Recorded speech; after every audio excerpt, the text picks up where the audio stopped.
Hey, David. All right. Here is your WO. It used to be a 636SA. Now it's a 636S. And don't worry about the difference because there's very little. Everything is still basically the same. Look down inside. You see it's nice and dry. So the float is set correctly. Just go ahead and fire it up.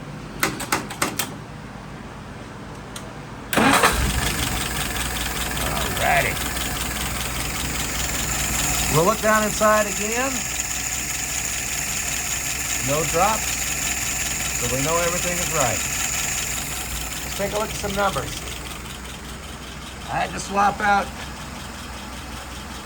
my readers, but if you look at the red line, the needle is pointing to 340, which means that it is running at about 680 RPM, which 650 to 700 is perfect.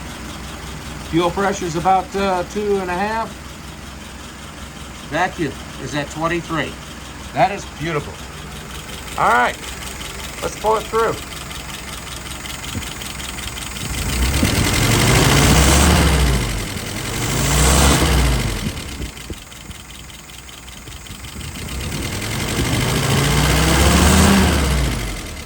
All right, sir.